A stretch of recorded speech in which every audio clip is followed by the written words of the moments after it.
नमस्कार दोस्तों, mission art के इस ऑनलाइन प्लेटफॉर्म पर एक बार फिर से आपका हार्दिक स्वागत व अभिनंदन। आज अपन इस क्लास के अंतर्गत है स्कूल व्याख्याता जो आरपीएससी के द्वारा करवाया जाता है, उसमें अपन चित्रकला विषय का जो 2015 में जो पेपर करवाया गया था उस पेपर के आंसर देखने वाले हैं, यानी उस पेपर को अपन क्या करने वाले हैं, सोल्व करने वाले हैं, यानी हल करने वाले। अगर आपको वीडियो अच्छा लगे तो आप पूरा देखने के बाद लास्ट में कमेंट जरूर करना। और एक बात, अगर आप आरपीएससी से संबंधित जितने भी पेपर हैं वो अगर आप सारे देखना चाहते हैं तो इसी वीडियो के डिस्क्रिप्शन में आपको सारे के सारे प्रश्न पत्र हैं जो हल करवाए हुए मिल जाएंगे। तो करते हैं स्टार्ट। तो ये देखो, यहाँ से 2015 में आरपीएससी के द्वारा ड्राइंग एंड पेंटिंग का जो पेपर लिया गया था वो पेपर है। करते हैं शुरू। प्रश्न नंबर 1, नाट्य शास्त्र किसके द्वारा लिखा गया? तो नाट्य शास्त्र है ये भरत मुनि के द्वारा लिखा गया था। अगले प्रश्न की बात करें, भारतीय सौंदर्य शास्त्र में वेदांत के आधार पर अभिव्यक्तिवाद सिद्धांत किसने प्रतिपादित किया? तो वेदांत के आधार पर अभिव्यक्तिवाद जो सिद्धांत प्रतिपादित करने वाला जो विद्वान है उसका नाम है अभिनव गुप्त। अगला प्रश्न, द्वितल, द्वितल का मतलब हो गया 2D। द्वितल पर त्रिमितीय यानी द्विमितीय तल पर त्रिमितीय प्रभाव यानी 2D धरातल पर 3D का प्रभाव देने के लिए क्या जरूरी है? तो उसके लिए परिप्रेक्ष्य और छाया प्रकाश की जरूरी है, यानी पर्सपेक्टिव एंड शेड लाइट की जरूरत होती है। अगला प्रश्न, मोहनजोदड़ो से प्राप्त दाढ़ी वाला आदमी और तांबे की नर्तकी कहाँ संग्रहित है? तो दाढ़ी वाला आदमी और तांबे की नर्तकी है, ये दोनों राष्ट्रीय संग्रहालय नई दिल्ली में रखी हुई। कौन आदिवासी भीलों के जीवन से प्रभावित थे? तो भीलों के जीवन से प्रभावित थे बाबा गोवर्धन लाल जोशी। अगले प्रश्न की बात करें तो राजस्थानी कलाकार जिसने परंपरावादी कला इलाही बख्श उस्ताद से तथा जो यथार्थवादी कला है जो मूलर से सीखी थी, यानी राजस्थान का ऐसा कौन सा कलाकार है जिन्होंने परंपरावादी कला तो इलाही बख्श उस्ताद से सीखी जबकि यथार्थवादी कला मूलर से सीखी थी? तो ये कलाकार थे द्वारका प्रसाद शर्मा। सन 1919 से 1936 तक वे sir J school of art के निदेशक रहे थे। तो 1919 से 1936 तक sir J school of art के जो निर्देशक है वो रहे थे कैप्टन ग्लैडस्टोन सोलेमन। अगले प्रश्न की बात करें, कोलकाता ग्रुप की स्थापना कब हुई थी? तो कोलकाता ग्रुप की स्थापना 1943 ईस्वी में करी गई थी। जब आकार परिवर्तित और सरलीकृत होते हैं तो उसे क्या कहते हैं? जब आकार एकदम से परिवर्तित हो और एकदम से सरल हो, इसका मतलब वो क्या है? वो 2D है। वो क्या है? द्विआयामी चित्रों की बात कर रहा है और उसे अपन क्या कहते हैं? उसे अपन कहते हैं अनुरंकन यानी रेंडरिंग। इंग्लिश वाला वर्जन देखो आप, उसे क्या कहते हैं? रेंडरिंग कहते हैं। सन 1939 ईस्वी में आर्ट एंड क्राफ्ट अध्यापक के रूप में मेयो कॉलेज में प्रवेश लिया था। सन 1939 ईस्वी में आर्ट एंड क्राफ्ट अध्यापक के रूप में मेयो कॉलेज में जिसने प्रवेश लिया था वो थे भवानी चरण गुई यानी बीसी गुई। राजस्थानी कलाकार अपने जल रंग दृश्यों के लिए प्रसिद्ध है। तो जल रंग दृश्यों के लिए राम जायसवाल जी प्रसिद्ध माने जाते हैं। चित्रकला को समस्त कलाओं में सर्वोच्च स्थान दिया गया विष्णु धर्मोत्तर पुराण में, यानी विष्णु धर्मोत्तर पुराण के किस में दिया गया? तो विष्णु धर्मोत्तर पुराण के चित्र सूत्र में है, जो चित्रकला में यानी कलाओं में चित्रकला को सर्वश्रेष्ठ या सर्वोच्च स्थान दिया गया था। संयोजन के सिद्धांत में कौन सा तत्व नहीं है? संयोजन के सिद्धांत की बात करें तो एकता, संतुलन, सामंजस्य तो है, लेकिन अंतराल क्या है? संयोजन का सिद्धांत नहीं। ये क्या है? कला का तत्व है। ये कला का तत्व है। ठीक है। अगले प्रश्न पर, स्वर्णिम विभाजन सिद्धांत को स्थापित किया था। तो स्वर्णिम विभाजन सिद्धांत जिसे इंग्लिश में कहते हैं गोल्डन सेक्शन, तो गोल्डन सेक्शन किसने दिया था? यूक्लिड के द्वारा दिया गया था। अजंता की किस गुफा में सबसे ज्यादा चित्र हैं? तो अजंता की गुफा संख्या 17 में सर्वाधिक चित्र पाए जाते हैं या बने हुए हैं। किसके द्वारा जैन शैली को अपभ्रंश शैली नाम दिया गया? तो जैन शैली को किस विद्वान ने अपभ्रंश शैली कहा था? तो किसने कहा था? राय कृष्ण दास के द्वारा कहा गया था। कल्पसूत्र और कालकाचार्य कथा किससे संबंधित है? तो कल्पसूत्र और कालकाचार्य कथा है जो, देखो यहां पर जैन और अपभ्रंश दोनों आ गया, इसलिए क्या हो गया, ये प्रश्न डिलीट हो। क्यों? क्योंकि जैन शैली को ही क्या कहा जाता है? अपभ्रंश शैली कहा जाता है। और इसी शैली को क्या कहा जाता है? इसी शैली को गुजरात शैली भी कहा जाता है। तो आप ध्यान रखना, इसलिए ये प्रश्न क्या हो गया? डिलीट हो गया। अगले प्रश्न पर चलते हैं। कोटा यानी बूंदी कोटा झालावाड़ शैलियां किसके अंतर्गत आती है? तो ये बूंदी कोटा और झालावाड़ ये शैलियां हैं जो हाड़ौती वाले क्षेत्र यानी हाड़ौती शैली के अंतर्गत आती है। गुमान, नैनसुख, खुशाला, मानकू, फत्तू, परखू और दोखू किस शैली के चित्रकार हैं? तो गुमान है, नैनसुख, कुशाला, मानकू, फत्तू, परखू और दोखू, ये जो कलाकार हैं ये कांगड़ा शैली के कलाकार माने जाते हैं। गुलेर शैली यानी गुलेर चित्र शैली का संरक्षक व प्रवर्तक कौन सा राजा था? तो गुलेर शैली का संरक्षक व प्रवर्तक राजा था राजा हरिश्चंद्र। सन 1894 ईस्वी में मुंबई के घाटकोपर में किसने लिथोग्राफी प्रेस खोली और चित्रों की प्रतिकृतियां छपवाई थी? तो 1894 में मुंबई के घाटकोपर में किस कलाकार ने लिथोग्राफिक प्रेस खोली थी? तो वो कौन था? राजा रवि वर्मा था। अगले प्रश्न की बात करें, Rajasthan school of arts and crafts में शिक्षक के रूप में प्रवेश लिया, यानी ऐसा कौन सा कलाकार है जिसने राजस्थान के school of arts and craft में शिक्षक के रूप में प्रवेश लिया शुरुआत में, और बाद में यही क्या बन गए? प्राचार्य भी बन गए। तो ये कौन थे? ये थे शैलेंद्रनाथ डे। अगले प्रश्न पर चले। किस कलाकार ने दिल्ली के उकील बंधुओं से वॉश टेक्निक सीखी? तो दिल्ली के उकील बंधुओं से जिन्होंने वॉश टेक्निक सीखी थी वो थे अब्दुल रहमान चुगताई।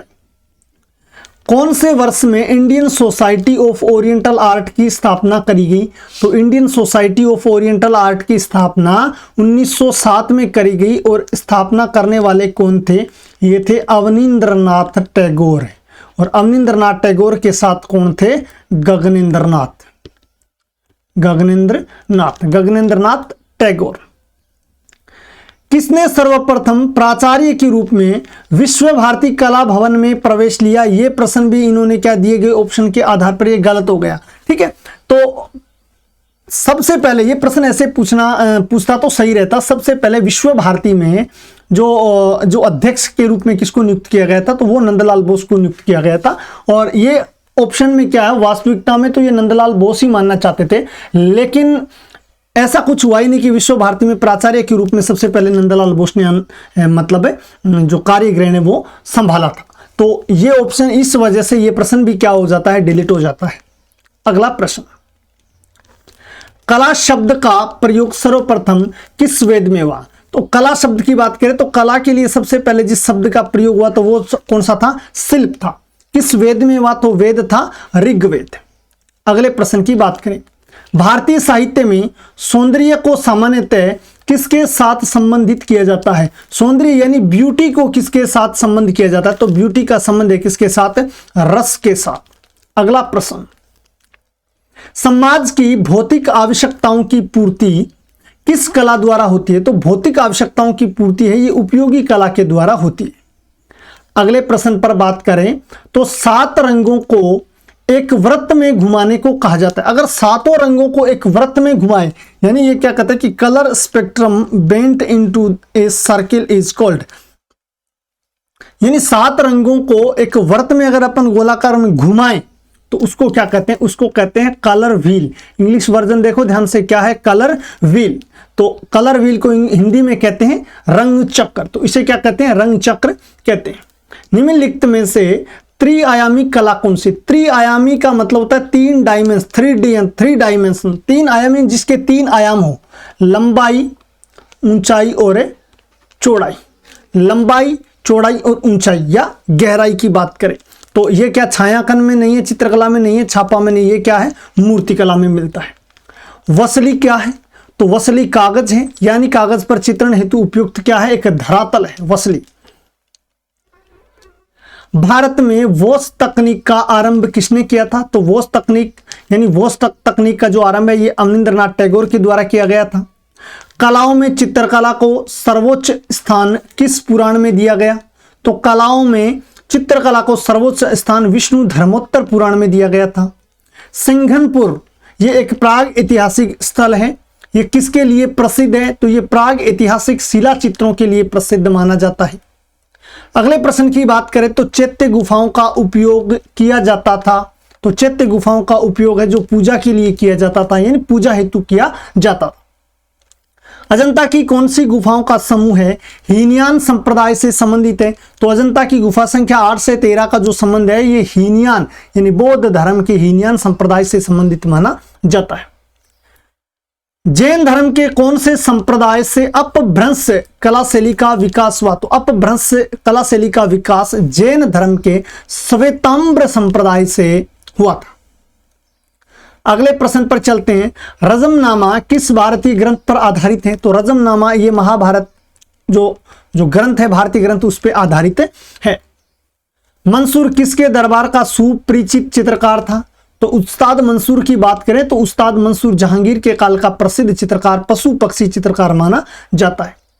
बीजापुर गोलकुंडा शैली किस शैली के भाग के रूप में जानी जाती है, यानी गोलकुंडा और बीजापुर जो शैली है ये भारत की दक्षिणी शैली यानी इंग्लिश की बात करें तो दक्कन स्कूल या डेक्कन स्टाइल के भाग के रूप में जानी जाती है। किशनगढ़ शैली का प्रसिद्ध चित्रकार कौन था, तो किशनगढ़ शैली का प्रसिद्ध चित्रकार था निहाल चंद जिन्होंने बनी ठनी नामक प्रसिद्ध चित्र बनाया था। पहाड़ी कला शैली के प्राचीनतम कला केंद्रों को किस नाम से जाना जाता है, यानी पहाड़ी शैली के प्राचीनतम यानी सबसे प्राचीनतम जो कला का केंद्र है उसको किस नाम से जाना जाता है, तो सबसे प्राचीन है उसको बसोली के नाम से जाना जाता है। मोलाराम पहाड़ी शैली की किस उपशैली से संबंधित है, तो मोलाराम की बात करें तो मोलाराम गढ़वाल शैली से क्या है संबंधित माना जाता है। पहाड़ी शैली के चित्रों की विषय वस्तु किस पर आधारित रही, यानी पहाड़ी शैली के चित्रों की चित्र जो बनाए गए हैं वो किस विषय वस्तु यानी किस धर्म से संबंधित बनाए गए हैं, तो जो मुख्य रूप से हैं वो किस धर्म से संबंधित है, वैष्णव धर्म से संबंधित यानी हिंदू धर्म से संबंधित क्या बनाए गए हैं, चित्र बनाए गए। बसोली शैली की प्रथम ज्ञात चित्रित पुस्तक कौन सी है, तो बसोली शैली की प्रथम ज्ञात चित्रित पुस्तक है रसमंजरी। अगले प्रश्न की बात करें तो बंगाल शैली के कलाकारों का सही समूह है कौन सा है, बंगाल शैली के कलाकारों का सही समूह है बताना। इसमें शिवदयाल ये सेवक राम है, ये क्लियर पता है अपन को, ये बंगाल शैली का नहीं कंपनी शैली का है। इधर बात करें अवनींद्रनाथ टैगोर, नंदलाल बोस, असित कुमार हलदार, बिल्कुल यही रहेंगे। आगे वाले में बात करें तो ये देखो राजा रवि वर्मा आ गया, ये कंपनी शैली का है। अमृता शेरगिल नहीं है, राजा रवि वर्मा भी नहीं है, तो ये तीन ऑप्शन तो कट हो गए, option number 2 is right answer हो जाएगा। बंगाल शैली के विकास में किस चित्रकार का योगदान नहीं है, बंगाल शैली के जो विकास में किस कलाकार का योगदान नहीं रहा, उसमें राजा रवि वर्मा का नहीं रहा था। नंदलाल बोस ने विकास में योगदान दिया, शारदा चरण उकिल और डीपी राय चौधरी हैं जिन्होंने बंगाल शैली यानी बंगाल स्कूल की कला को बढ़ावा देने के लिए कार्य किया था। अगले प्रश्न की बात करें, खान बहादुर की पदवी या खान बहादुर की जो उपाधि है वो किस चित्रकार को मिली थी, तो ये अब्दुल रहमान चुगताई यानी AR चुगताई को दी गई थी। मूर्तियों की सतह पर एक विशेष प्रकार की ओप चढ़ाना, ओप चढ़ानी चमकदार, मूर्तियों को क्या करना, मूर्तियों पर पॉलिश करना, मूर्तियों पर पॉलिश करना, यह किस काल की प्रमुख या किस युग की विशेषता है, तो यह मौर्य काल की है जो विशेषता मानी जाती है। राजस्थान में चांद बावड़ी के लिए कौन सा स्थान प्रसिद्ध है, तो राजस्थान में चांद बावड़ी के लिए आभानेरी स्थान प्रसिद्ध है, और आभानेरी कहाँ है, आभानेरी है राजस्थान के दौसा जिले में। 1444 यानी 1444 स्तंभों या खंभों वाला प्रसिद्ध ऐतिहासिक मंदिर कौन सा है, तो यह रणकपुर का जैन मंदिर है, यह माना जाता है, यानी रणकपुर वाला मंदिर माना जाता है। अगले प्रश्न की बात करें, सिंधु घाटी सभ्यता के भवन निर्माण में कौन सी सामग्री प्रयुक्त की गई थी, तो सिंधु घाटी सभ्यता में भवन निर्माण में यानी ईंट यानी पकी हुई ईंट या ईंट पकाई हुई है, यह सामग्री है जो प्रयोग में ली गई थी। यानी पक्की हुई ईंटों से भवन बनाए गए थे। अगले प्रश्न की बात करें तो लाट व प्रगाह किसके अंग हैं? तो सबको पता है लाट व प्रगाह ये स्तंभों के भाग है। तो कौन से स्तंभों के? मौर्यकालीन स्तंभों के क्या है ये भाग माने जाते हैं। गांधार कला किस कला से प्रभावित है? तो गांधार की कला यूनान की कला से प्रभावित है, इसीलिए इस कला को इंडो ग्रीक कला भी कहा जाता है। क्या कहा जाता है? इंडो ग्रीक, यानी इंडो ग्रीक कला भी कहा जाता है, या भारतीय यूनानी कला भी कहा जाता है, यानी यूनान की कला से क्या प्रभावित कला मानी जाती है। उदयपुर के समीप नागदा में कौन से मंदिर प्रसिद्ध है? यानी उदयपुर के समीप नागदा में कौन से प्रसिद्ध मंदिर स्थित हैं? तो उदयपुर के समीप नागदा में सहस्त्रबाहु जो मंदिर है, यह मंदिर प्रसिद्ध मंदिर माना जाता है। अमरावती स्तूप आंध्र प्रदेश में किस नदी के किनारे स्थित है? तो ये कृष्णा नदी के किनारे स्थित है।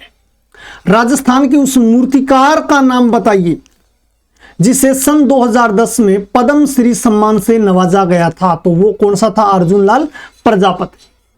अगले प्रश्न की बात करें, मथुरा के मूर्ति शिल्प तो मुख्यतः किस पत्थर से निर्मित किए गए थे? तो मथुरा के जो मूर्ति शिल्प है ये लाल बलुआ पत्थर यानी रेड सैंड स्टोन से बनाए गए थे। सम्राट अशोक के काल में निर्मित जिस स्तंभ के प्रगहे, यानी सम्राट अशोक के काल में निर्मित जिस स्तंभ के प्रगहे को भारत का राष्ट्रीय चिन्ह घोषित किया गया वह कहां स्थित है? यानी अशोक के काल में बनाया गया स्तंभ जिसको भारत का राष्ट्रीय चिन्ह घोषित कर दिया गया वो आज कहां रखा हुआ है? तो वो सारनाथ संग्रहालय में रखा हुआ है। सारनाथ कहां है? सारनाथ है यूपी में। तो सारनाथ संग्रहालय यूपी में ये जो भारत का राष्ट्रीय प्रतीक चिन्ह है जो सारनाथ स्तंभ से प्राप्त हुआ था वो रखा हुआ है।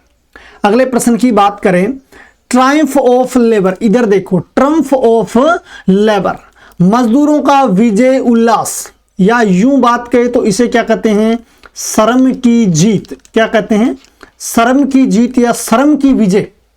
शिल्प की बात करें, मैंने बताया शिल्प, इधर देख लेना आप, मूर्ति की बात कर रहा है, ठीक है। तो ट्रम्फ ऑफ लेबर ये शिल्प है, ये किसने बनाया था? तो ये किसका है? ये डीपी राय चौधरी का प्रसिद्ध शिल्प माना जाता है। आमेर जयपुर का कौन सा मंदिर तोरण द्वार और गरुड़ छतरी के लिए प्रसिद्ध है? यानी आमेर जयपुर का कौन सा मंदिर है जो तोरण द्वार और गरुड़ छतरी के लिए प्रसिद्ध है? तो यह मंदिर है जगत शिरोमणि मंदिर। सारनाथ के स्तंभ की चौकी पर कौन से 4 जानवरों की आकृतियां उत्कीर्ण है? क्रमानुसार बताइए। यानी सारनाथ जो स्तंभ है उसकी चौकी पर जो 4 पशु बनाए गए हैं वो 4 कौन कौन से पशु बनाए गए उनको क्रम के अनुसार बताना है। तो उनका क्रम रहेगा, देखो इधर देखो आप, बैल घोड़ा गाय, यानी गाय तो है ही नहीं, इधर भी देखो गाय नहीं है, इधर देखो महिष नहीं, तो आपको क्रम देखने की जरूरत ही नहीं है। यहां क्या मिलेगा आपको? बैल घोड़ा शेर और हाथी मिल जाएगा। बैल घोड़ा शेर और हाथी मिल जाएगा। अगले प्रश्न की बात करें, उस चित्रकार का नाम बताइए जिसका निधन दुबई में हुआ। तो दुबई में निधन किसका हुआ था? एमएफ हुसैन का हुआ था। निम्नलिखित में से मूर्तिकार को चुनिए। इनमें से कौन सा कलाकार है जो मूर्तिकार है? तो मूर्तिकार है इसमें शंखो चौधरी। अगले प्रश्न की बात करें, किस भारतीय चित्रकार ने ययाति श्रृंखला चित्रित की? तो ययाति चित्र श्रृंखला प्रसिद्ध है ए रामचंद्रन की। निम्नलिखित चित्रकारों को पहचानिए, इनमें से एक महिला चित्रकार है। यानी आपको क्या करना है, इनमें से एक कलाकार को पहचाना है जो क्या है? महिला चित्रकार है। तो कौन है? गोगी सरोजपाल है। गोगी सरोजपाल महिला चित्रकार मानी जाती है। लंदन ओलंपिक्स के लिए बनाए गए शिल्प, शिल्प का मतलब वही बात मैंने आपको बताया, डिजाइन या मूर्ति, यानी क्या? मूर्ति। शिल्प का मतलब मूर्ति। लंदन ओलंपिक्स के लिए बनाए गए शिल्प यानी मूर्ति कौन सी? Arcelor Mittal Orbit.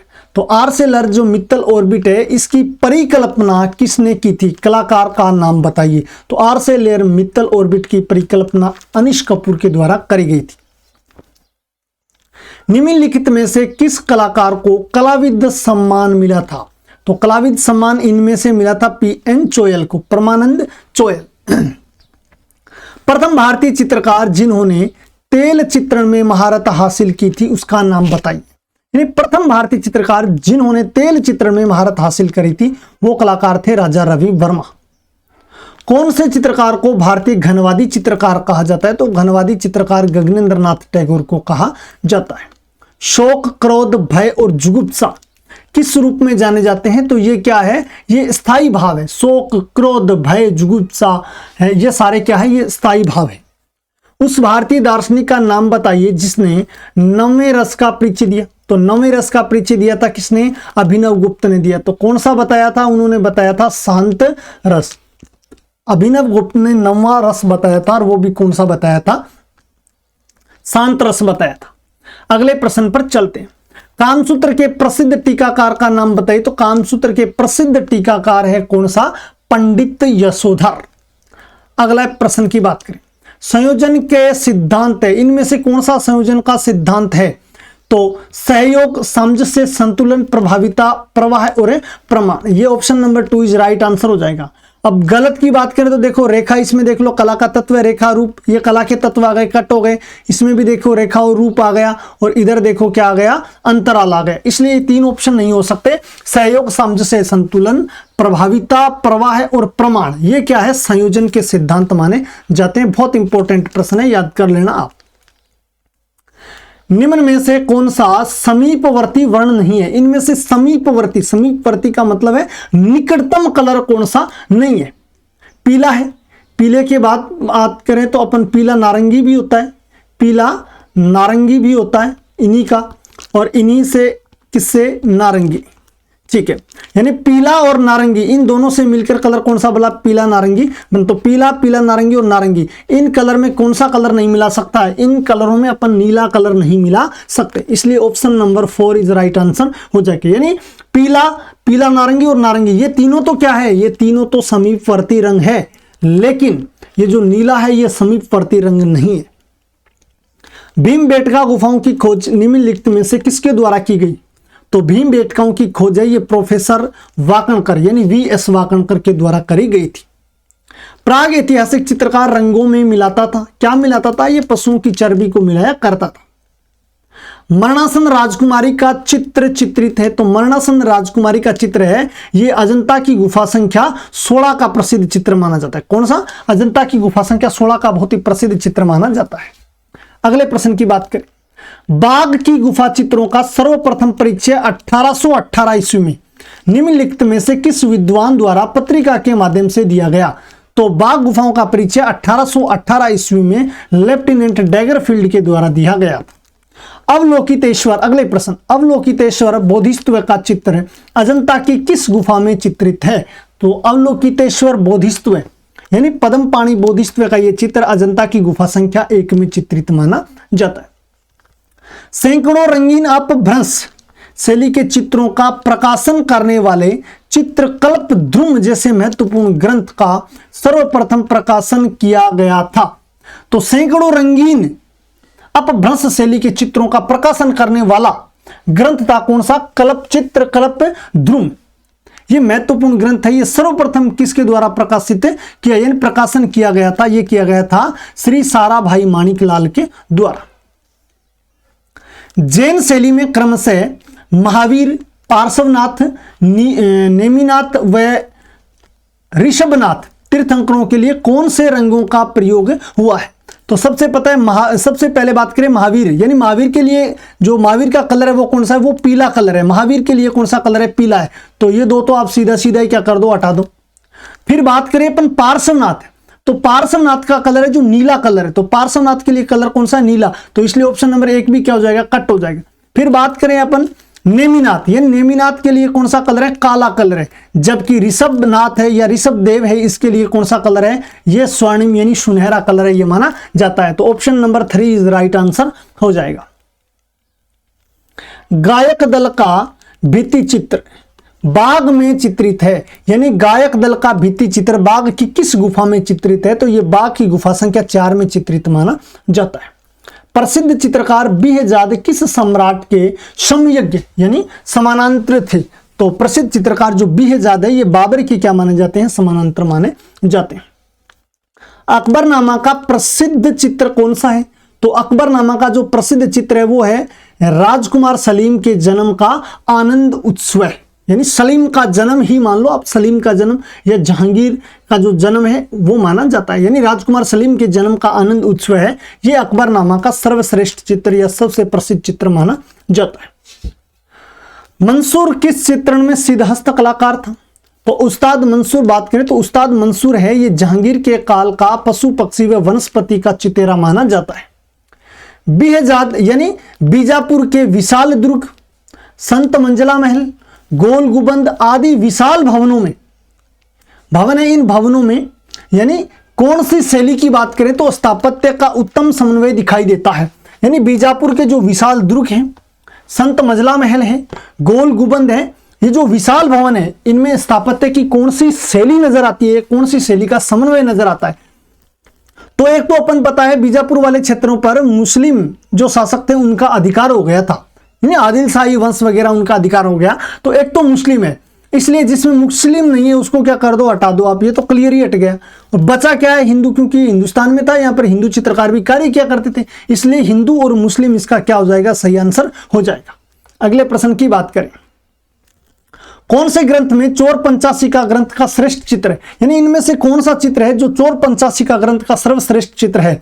तो चंपावती विलहण की कथा का ये जो चित्र है ये चोर पंचाशिका ग्रंथ का क्या है, बहुत ही प्रसिद्ध चित्र माना जाता है।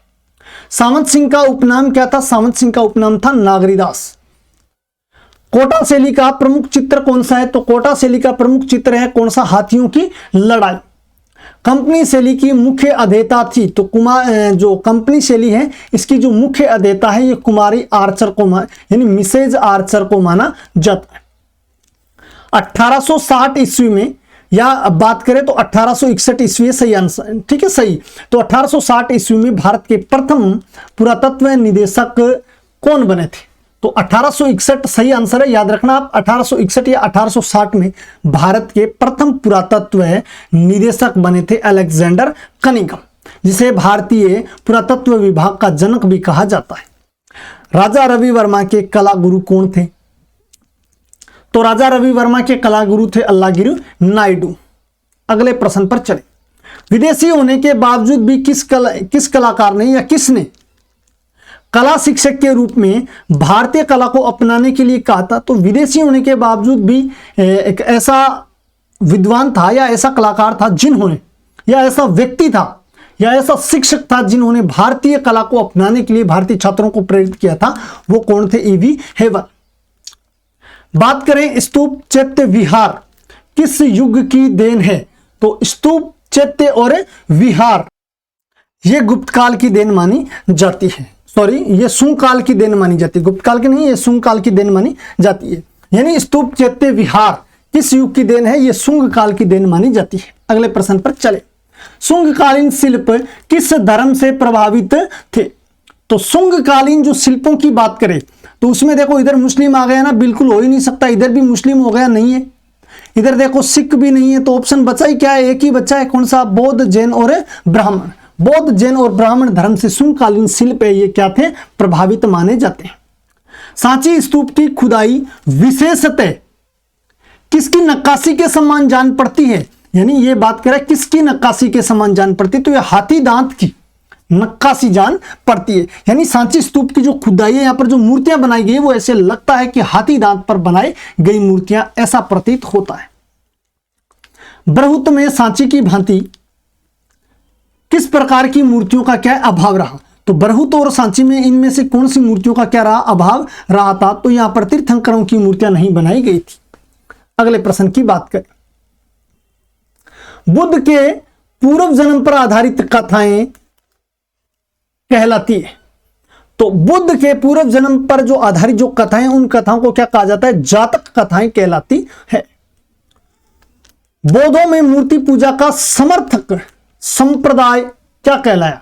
तो बौद्धों में जो संप्रदाय था जिन्होंने मूर्ति पूजा का समर्थन किया वो कहलाया था महायान संप्रदाय। अमरावती कला की प्रमुख विशेषता क्या थी? तो अमरावती की कला की जो प्रमुख विशेषता थी वो थी प्रबल गतिशीलता, स्ट्रॉन्ग मोबिलिटी। अगले प्रश्न की बात करें, शिलालेखों के आधार पर कुषाणकालीन मथुरा कला का जो समय है ये कहां से कहां तक माना जाता है? तो शिलालेखों के आधार पर ईसा पूर्व की 2री शताब्दी से 6ठी शताब्दी यानी ईस्वी की 6ठी शताब्दी तक का समय माना जाता है। सिंधु, काबुल, सवात नदियों की घाटियों में यानी घाटियों से घिरा प्रदेश ही कौन सा प्रदेश है? सिंधु, काबुल और सवात नदियों की घाटियों से घिरा हुआ जो प्रदेश है वो प्रदेश कहलाता है कौन सा? गांधार प्रदेश। गांधार शैली की मूर्तियों के विषयों की पूर्व सूची तैयार करना बुद्ध के विस्तृत जीवन चरित्र के लिखने के समान है, यह कथन किसका है? यानी गांधार शैली की मूर्तियों के विषयों की पूर्व सूची तैयार करना बुद्ध के विस्तृत जीवन चरित्र लिखने के समान है, यह कथन किसका? यह कथन है किसका? फुसे का। अगले प्रश्न की बात करें। गांधार की कुषाण युगीन मूर्ति कला की ओर सर्वप्रथम ध्यान आकृष्ट किया। यानी गांधार की जो कुषाण युगीन यानी कुषाण युग में जो गांधार में जो मूर्तियां बनाई गई उस मूर्तियों का सर्वप्रथम जो ध्यान किसने खींचा था? वो खींचा था डॉक्टर लिटनर ने। गोदावरी तथा कृष्णा नदियों के बीच मूर्ति शिल्प का कौन सा केंद्र है? तो गोदावरी और कृष्णा नदियों के बीच बात करें तो यह है अमरावती का, यानी अमरावती है, यह कला का प्रमुख केंद्र माना जाता है। सारनाथ की 2 प्रसिद्ध मूर्तियों के नाम बताइए। तो बात करें सारनाथ में, एक धर्मचक्र प्रवर्तन मुद्रा में तो बुद्ध है और दूसरा विशालकाय बोधिसत्व की प्रतिमा मिली है। तो option number 3 is right answer हो जाएगा।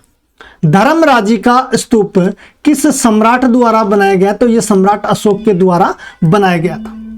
अगले प्रश्न की बात करें। विहार में बनी बैठक को कहते हैं, यानी विहार में बनी बैठक को क्या कहते हैं? इसको कहते हैं प्रत्युप स्थानशाला। अगले प्रश्न की बात करें तो गुप्तकालीन मंदिरों के मुख्य अंग थे। तो गुप्तकालीन मंदिरों के मुख्य अंग क्या थे? तो सबसे पहले देखो ध्यान से, यहां मंडप, गर्भगृह, वेदिका, इधर देखो हर्मिका और थुआ कभी भी मंदिर में नहीं होते हैं। इधर देखो हर्मिका, छत्रावली, थुहा, ये तीनों मंदिर में नहीं होते, ये स्तूप के भाग होते हैं। जगती, गर्भगृह, प्रवेश द्वार, मंडप, शिखर, ये होते हैं मंदिर के भाग। और नीचे वाले में फिर देखो आपको क्या मिल गया? यहाँ पर थुहा मिल गया। तो इसलिए ये क्या हो गया? ऑप्शन 1, 2 और 4 तो हो गए कट, और ऑप्शन नंबर 3 यानी जगती, गर्भगृह, प्रवेश द्वार, मंडप और शिखर, ये मंदिर के भाग होते हैं। यही भाग है जो गुप्तकालीन मंदिरों के अंग थे। आगे चलते हैं। मंदिरों को सही काल क्रम में रखिए। मंदिरों को सही काल क्रम में रखें तो इसमें देखो कोणार्क का सूर्य मंदिर के बाद परशुरामेश्वर नहीं, ये तो गलत हो गया।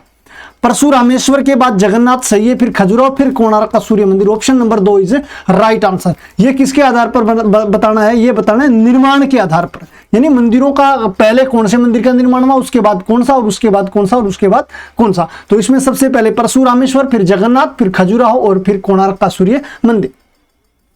विश्व प्रसिद्ध देलवाड़ा का जैन मंदिर किस पत्थर से बना है?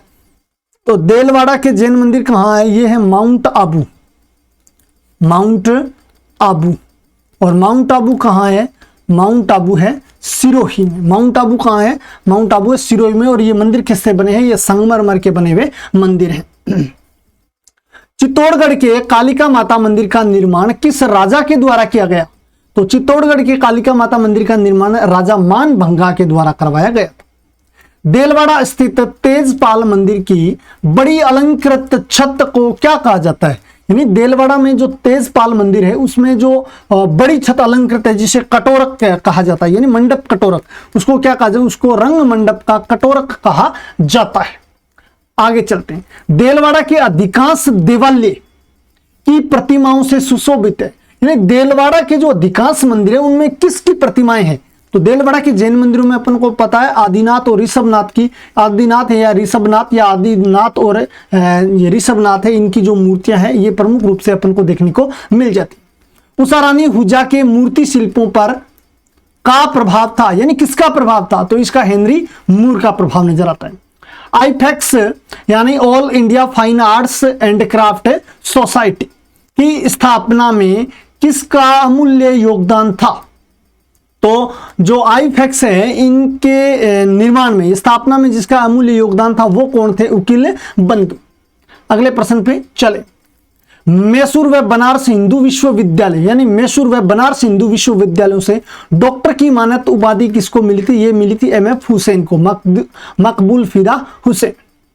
भारतीय सौंदर्य शास्त्र में भरत के पश्चात कौन विशिष्ट प्रवर्तक माने जाते हैं? तो भरत के पश्चात जो माने जाते हैं वो माने जाते हैं अभिनव गुप्त।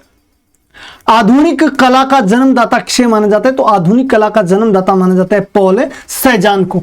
तो इसी के साथ जो चित्रकला से संबंधित प्रश्न थे वो तो हो गए कंप्लीट, और इससे आगे जो 30 प्रश्न है वो 30 प्रश्न है शिक्षा मनोविज्ञान के। वो 30 प्रश्न किसके हैं? शिक्षा मनोविज्ञान के। अगर आपका रिस्पॉन्स बहुत अच्छा रहा और आपका यूं ही प्यार अगर बना रहा तो अपन स्पेशल 5000 6000 शिक्षा मनोविज्ञान के जो प्रश्न है जो पीछे के पेपरों में पूछे गए उन एक एक प्रश्नों को अलग से अपन एक सीरीज स्टार्ट करेंगे, उसके अंतर्गत अपन पढ़ने वाले हैं। तो मिलते हैं एक नए पेपर के साथ, तब तक के लिए वंदे मातरम, जय हिंद, जय भारत।